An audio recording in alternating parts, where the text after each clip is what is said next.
Welcome to episode 40 of the Growing Space podcast. You guys, I can't believe that this is episode 40 of the Growing Space podcast, to be totally honest. I am almost to the 1 year mark in just a couple of weeks. Once I get to episode 52, that means I will officially have been a podcaster for a year. So thank you all for tuning in today. And for those of you who tune in every week, I just want you to know how much I appreciate you and sharing this fun little journey with me becoming a podcaster.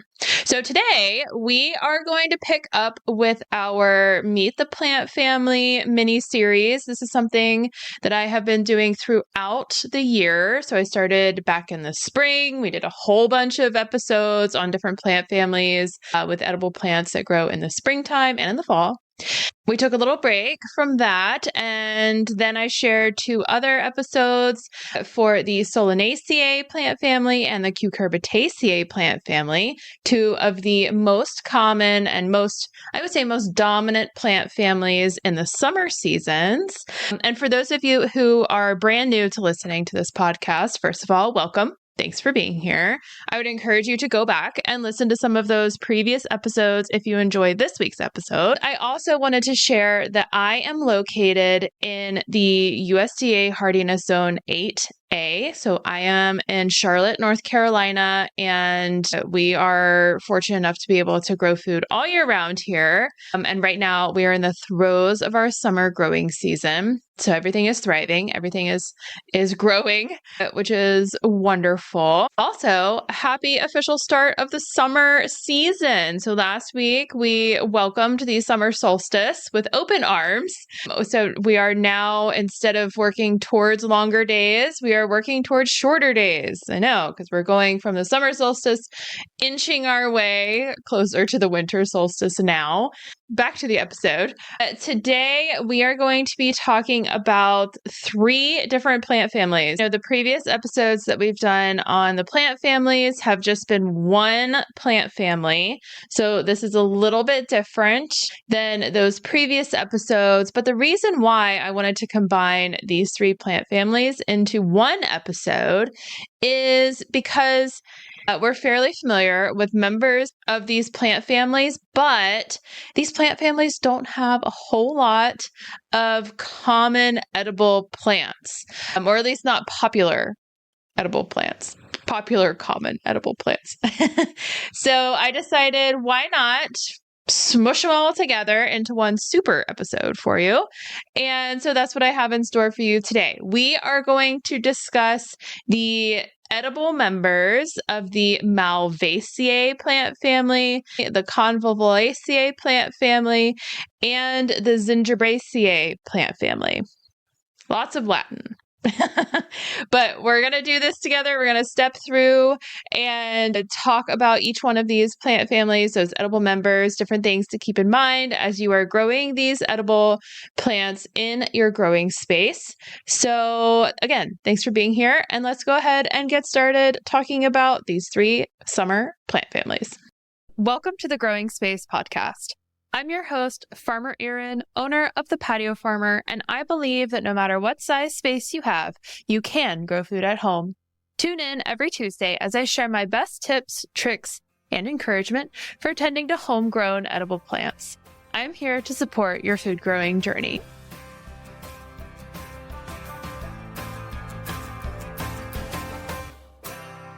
The Growing Space podcast is sponsored by Plant Club by The Patio Farmer.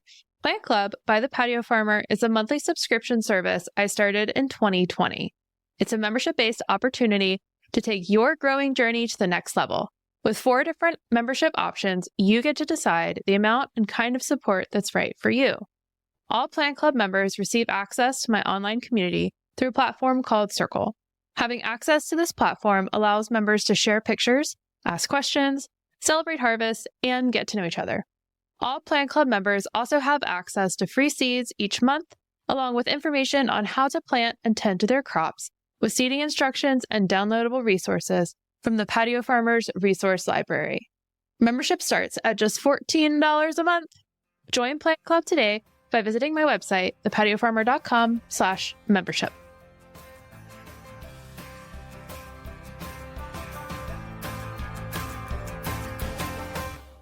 So we are first going to talk about the Malvaceae plant family. Now, this plant family is also known as the mallow plant family. It's a fairly decently sized plant family, if I do say so myself. There's over 4,000 species of this. There's over 4,000 species within this plant family, and there's a lot of shrubs and trees that are in this plant family. One of the characteristics of the Malvaceae plant family is that they have a 5-petaled flower with a fused bract within the flower. And members of this plant family can be grown as natural sources of fiber. You can eat several members of this plant family, hence why we're doing the episode. And there are lots of ornamental members of this plant family. The most commonly known, or I would say the most commonly cultivated member of this plant family that we get to eat is okra. Yeah. So we're going to talk about okra today. Hibiscus is also a member of the Malvaceae plant family. So is cacao. Yeah. And cola, like if you've heard of the cola nut, that's a member of the Malvaceae plant family. Cotton. Yeah. Cotton is a member of the Malvaceae plant family. So is durian and hollyhock, linden, marshmallow, the herb marshmallow. It's a great medicinal herb. Or definitely look into marshmallow. Marshmallow, the plant, not the confection, right? Not the sugary confection. But these are all members of the Malvaceae plant family. Now, something else about the Malvaceae plant family, and I mentioned okra at the top of that list, and I know okra can be one of those kind of isolating vegetables that either you love okra or you hate okra. I love okra. Oh my gosh. Now, I do something really weird with my okra, maybe you don't find this weird, or maybe I'm about to share this with you and you're like, "Ooh, that's disgusting." Whatever. Don't knock it until you try it. I love eating okra straight off the plant, raw. Oh my gosh, it is so good. It's such a great snack. Now, members of the Malvaceae plant family are known to have a mucilaginous texture to them, to their stems, to their leaves. Yes, mucilaginous, as in mucousy or slimy a little bit.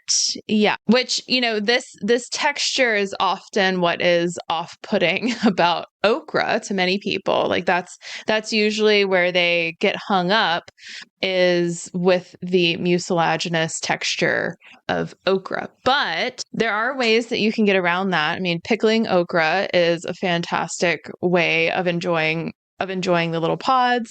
You can also roast okra. You can use it as a thickener in soups. So you can add okra to get a nice, thick, rich broth from a soup or a stew. Yeah, but I mean, in my opinion, okra is like a must. I have to have okra in my growing space. I actually just seeded some probably about a month ago now, and it's coming up. It's looking great. I'm really excited. Focusing on okra and maybe hibiscus too. I can touch a little bit on hibiscus, but the other ones, cotton, of course, grows in the U.S., grows in the South prolifically, but it's not, cotton's not an edible, obviously. It's a fiber. So maybe not spending a whole lot of time talking about cotton, although understanding that it is related to okra, I think is pretty neat. But maybe we just focus our time today on discussing okra, how it likes to grow, and again, touching just a smidge on hibiscus. And why don't we just go ahead and start with hibiscus? When we grow hibiscus, we are growing the plant for its flowers, and there's lots of delicious things that you can make with hibiscus flowers. You can make hibiscus tea. You can make all sorts of sweet treats with hibiscus. Hibiscus is a perennial plant, so the same plant returns year after year to produce flowers and to produce for you. So that is something to keep in mind if you are considering adding hibiscus. And hibiscus is just offers such a stunning display in the summertime when it opens up and has those massive flowers with that deep center. And they're such a fun plant and definitely helps bring more of a tropical feel, more of a beachy feel in your summer growing space even if you don't live at the beach. So, and there's so many different things that you can do with hibiscus flowers. Now, okra, on the other hand, is an annual. So this is a reseeding annual here in our climate. So the okra plants will grow for 3 to 4 months generally, producing, usually after about a month and a half or 2 months of growth. And as a reseeding annual, they grow pretty quickly. So once they're established, their goal is to hurry up and produce all of the seeds, all of the pods, all of the fruit as quickly as possible, because they know that their time, they're not a perennial, so they know that they have a more limited time to grow. So some things to keep in mind when you are planting okra in your growing space. So generally, or most varieties of okra are going to grow fairly tall, fairly large plants. And when I say tall and large, I mean every single bit of those words. Most okra varieties you can expect to get at least 6 feet tall. Of course, after about 3 months of growing, some okra varieties even get taller, maybe close to 12 feet. Yeah. So they get nice and tall, and they have really broad leaves that like to grow all along the plant. And so they really take up a lot of space. You just want to keep that in mind as you are thinking about planting okra or growing okra. You want to give it a space that is fairly large. You want to make sure that you're planting your plants, one plant every 2 feet at a minimum, to just ensure that they will have all the space that they need to grow. You can grow okra directly in the ground. It grows beautifully. It's well suited for a variety of different soil types and soil textures. Here in Charlotte, we are known for our deep, dense Carolina clay, and okra is able to just dig and tunnel its way through the clay and grows beautifully in our native soil. You can also grow okra in a raised bed. So I have mine planted in my raised bed. I also have several clients who have okra in their raised beds, and it can grow beautifully in a raised bed setting as well. One thing to call out if you are going to be growing okra in a raised bed is the raised nature of your bed. So instead of growing directly in the ground, you may be elevating your plants by 1 foot to 1.5 feet, depending on how deep your raised beds are. And when you do that, you're adding another 1 foot, 1.5 feet, however deep they are, of height to your plants. So just keep that in mind. I will also share that there are some varieties of okra that are dwarf varieties. I've grown several of these in the past. One of my favorite dwarf varieties is one called Cajun Jewel. And usually I get that either from Seed Savers Exchange or Southern Exposure Seed Exchange. So it's a little bit more difficult to track that variety down. Most of what you'll find, or the most common okra varieties you'll find, are Clemson Spineless or Burgundy. But there's tons of different varieties out there. In fact, there's this guy in Western North Carolina. He's done so much okra research. He's written a whole book on okra, and he is committed to saving and popularizing and celebrating all the different kinds of okra. His name is Chris Smith, and I will put some information in the show notes for you today. I'll include his book all about okra. It's called The Whole Okra, and some other information about some of the projects and work that he does, again, in Western North Carolina. But one of the main organizations he leads is the Utopian Seed Project, which does a lot of seed saving and storytelling around different heirloom varieties of seeds. So he's definitely a cool guy. cool guy. You should, if you're interested in unique seeds or just okra or both, maybe you should definitely check him out. He's got a lot of very valuable knowledge and information that he shares. Okra gets really, really tall. You can grow it in a container or a pot as well, but just keep in mind that height. You want to counterbalance that height with weight, right? So you don't have okra plants toppling over in your containers mid-season. But if you choose a large container that you can fill with a lot of soil that's going to provide you with a lot of weight in the bottom of your container to help stabilize your plants and their growth throughout the growing season, then you will be just fine. So the okra plant, when it is getting ready to produce okra pods, produces bright white flowers with deep pink centers. They look very similar to hibiscus. And actually, when I found out that hibiscus and okra were related, I thought to myself, yep, that makes sense. So the flowers of the okra plant look very similar to hibiscus. They're beautiful, stunning. The bees love them, and I love watching the bees love them. One thing that I have to call out when you are harvesting your okra. So okra leaves and the whole okra plant really is covered in these little tiny hairs. And there's also like some kind of sap or sugary somethingness that is on the plant as well. When you are harvesting okra, I would suggest that you try to interact with the plant itself as little as possible. And maybe you wear gloves or long sleeves, because those little hairs that are in the okra like to irritate your skin, and then that sap or those enzymes that coat the plant can get into, or those little spots where the spikes have gotten into your skin, and it can just be really uncomfortable. Let's just say that. Really uncomfortable and really itchy. So keep that in mind when you are harvesting your okra. I usually like to go in and I'll just hold the pod itself, trying not to touch any other part of the plant, and then use my shears, my harvest snips or my shears to cut the pods from the plant and then collect them that way. There are other people, and I've tried this when I was the farm manager at an urban farm here in Charlotte. I tried maintaining my okra like this. But there are some people who will actually defoliate the plant as it's growing. So okra plants apparently don't need their leaves to produce pods. It's kind of crazy. I mean, to think about, but like once the plant starts to produce pods, you can strip it almost entirely of all of its leaves. And that can improve your experience as the harvester. If you find that you are really sensitive to those skin irritants that are on the plant, you can try defoliating your okra plants. And it does look kind of odd, all of these okra plants with no leaves on them, but again, it's an option for you if that makes harvesting okra more pleasurable.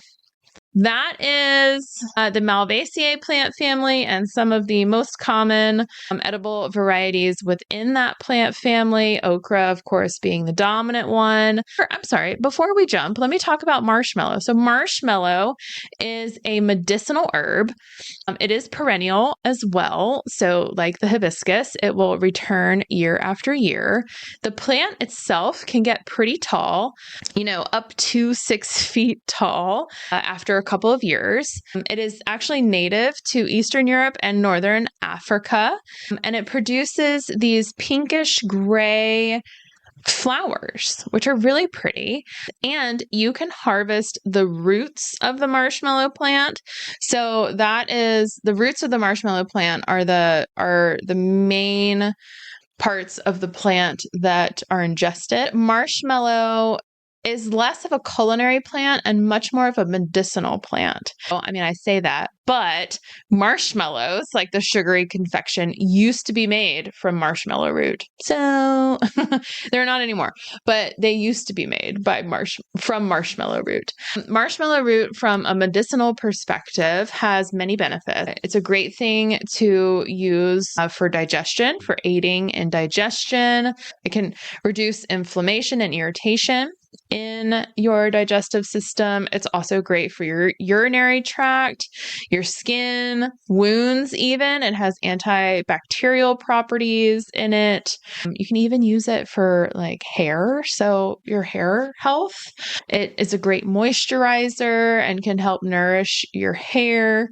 And then heart health as well, or increasing your good cholesterol levels, reduce your risk of heart disease. Yeah, so there's lots of different benefits, medicinal benefits for ingesting marshmallow root if you are interested. So yeah, the Malvaceae plant family. Maybe you will invite some of these members into your growing space this season or next season.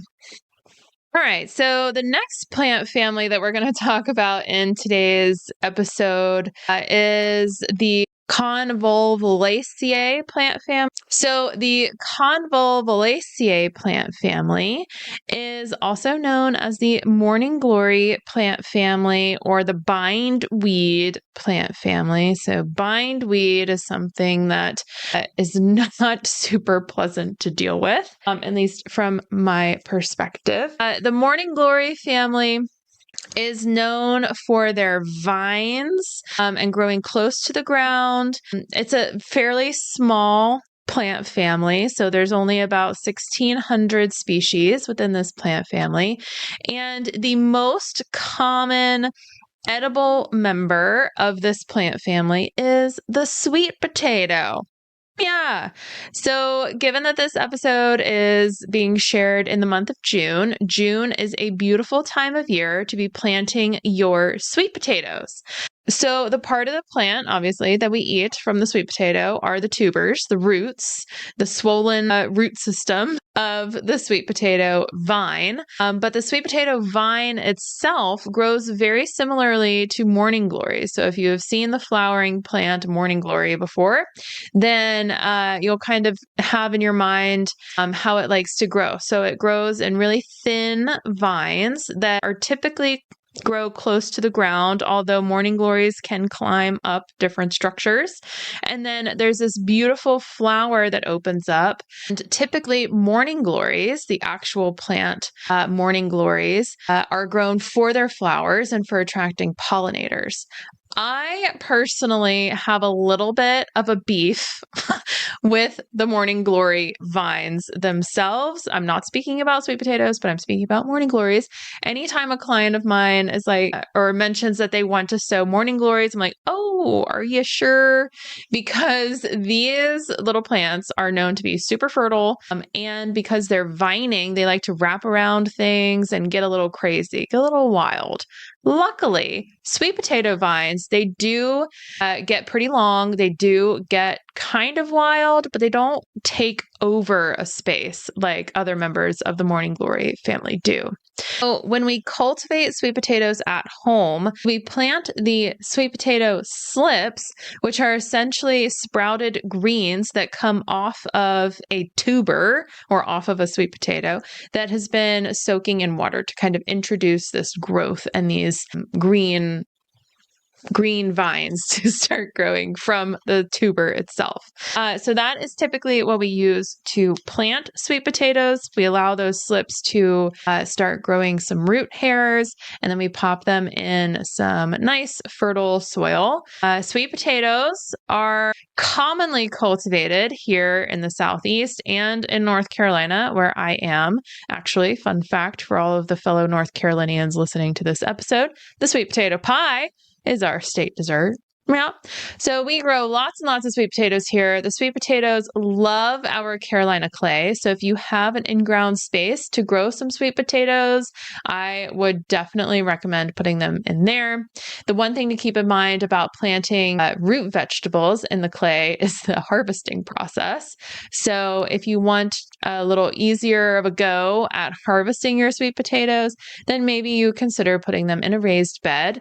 I've even grown sweet potatoes in pots before, or like large grow bags. So, just like the okra, they can grow in any of those different kinds of conditions, either directly in the ground in a raised bed or in a large container or grow bag. Sweet potatoes, they like to grow all summer long. So you'll usually plant them in June and then harvest them maybe the end of September. The way that you know your sweet potatoes are ready to harvest is you look for the flowers. So the flowers, they're pretty stunning. They're a light purple on the outside, and then towards the center, they turn like this deep purpley color. And they look just like morning glory flowers. But once you see your plant flower, then you want to give maybe another week, a week or two, and then you can start digging up your sweet potato tubers. The ability to like dig around in the soil and uncover these massive tubers is just so exciting. Now, the way that the sweet potato tubers grow is they grow in long chains. So once you find a chain with some roots on it, be sure you follow it. And there's almost like, these swollen points within the root systems. That is the sweet potato that we eat, are these big swollen parts. But if you follow those roots throughout the soil, it'll lead you to other tubers to harvest. Sweet potatoes are fairly disease and pest resistant, which makes them great additions to our summer growing space. And another fun fact for you is that you can eat sweet potato greens. This is actually a common staple in a lot of diets around the world is sweet potato leaves, and they're delicious. They're kind of nutty, and they're tender. If you take the very ends, the very tips of the plant's leaves, it won't hurt, the plant. It won't keep your plants from developing those big, strong root systems, of course, that we love. But yeah, it's a fun midsummer green if you're a green fiend like I am. I can never get enough greens. Yeah, maybe try sweet potato greens as another kind of bonus harvest to your sweet potato plant. Okay, so the third plant family that we're talking about today is the Zingiberaceae plant family. This is also known as the ginger family. Yes, and there are about 1,300 species within this plant family. This is a family of flowering plants, and most of them feature root systems that are actually rhizomes, which are technically underground stems. This will be a shocker, but the two most common edible plants of this plant family are ginger, I know, and turmeric. So for where I am in Charlotte, these are considered annual plants. We grow them for a season, harvest their roots, and then plant them again in the following year. But ginger and turmeric love the heat. They love our hot, humid summers, and they actually prefer a little bit of shade. So if you have a more shady spot that gets plenty of heat throughout the summer season, then ginger and turmeric would grow beautifully for you there. I have grown ginger and turmeric in the ground. I have grown it in raised beds, and I have grown it in pots and containers. So again, you have a lot of flexibility in terms of where you plant your ginger and your turmeric.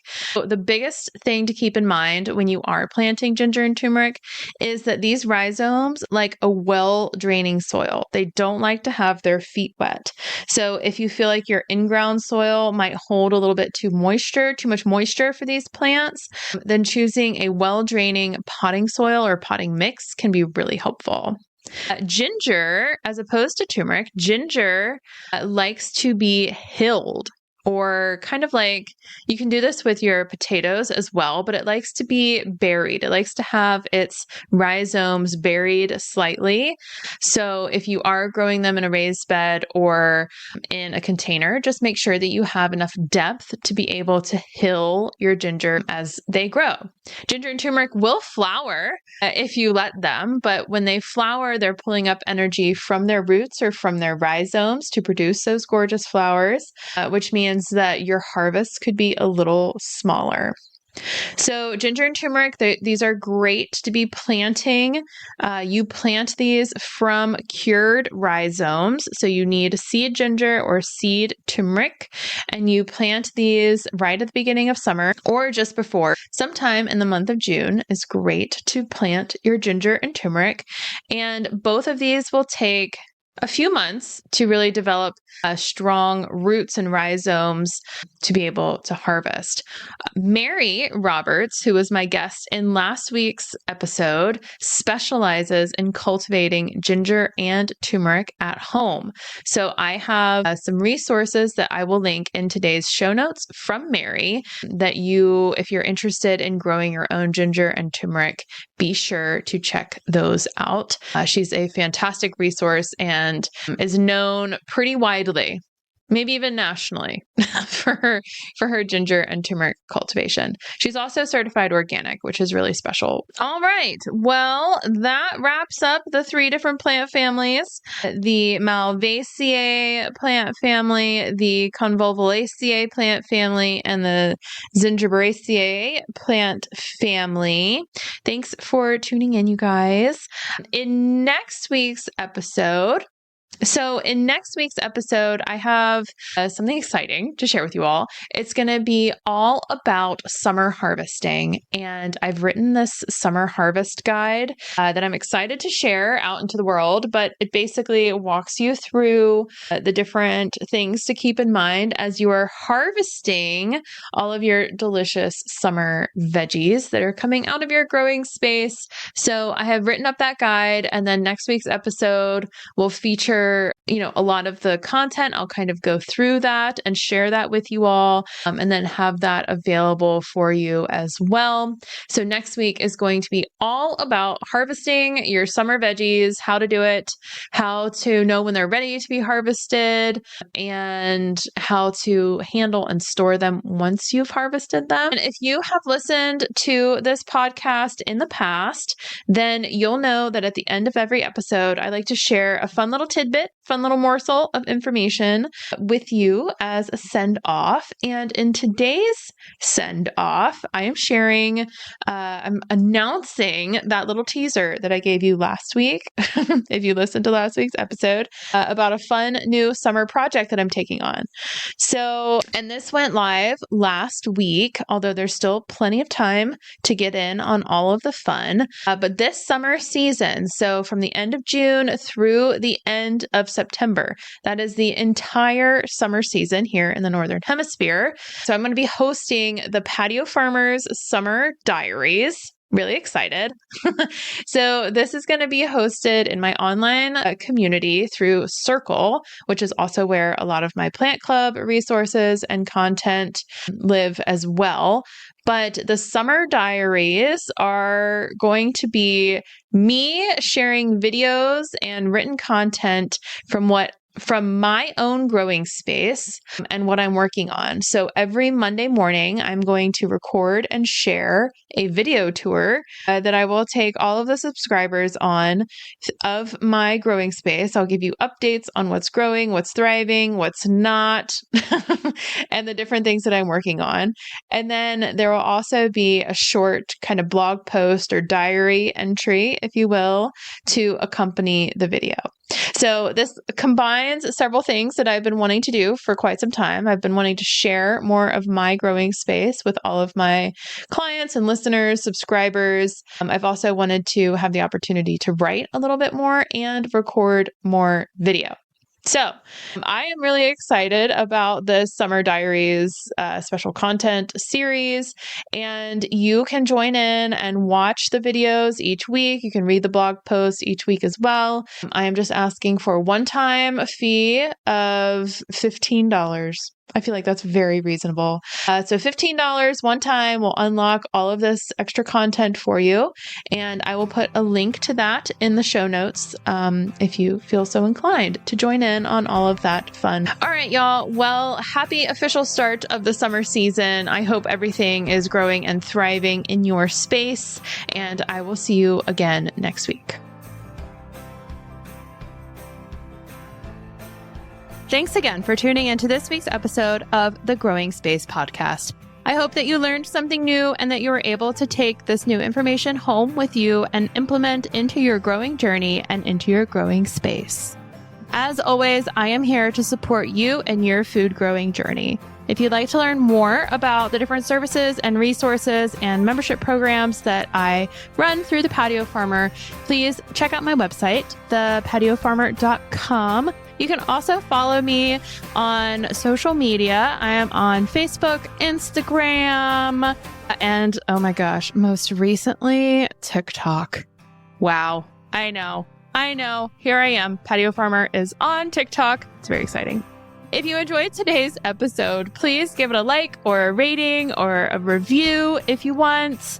Maybe share a little comment about your favorite part of the episode. Share it with a friend. The more interactions I get with my little podcast online, the more I'm able to help people just like you in their food growing journeys. As always, thanks for being here, and I will see you again next week.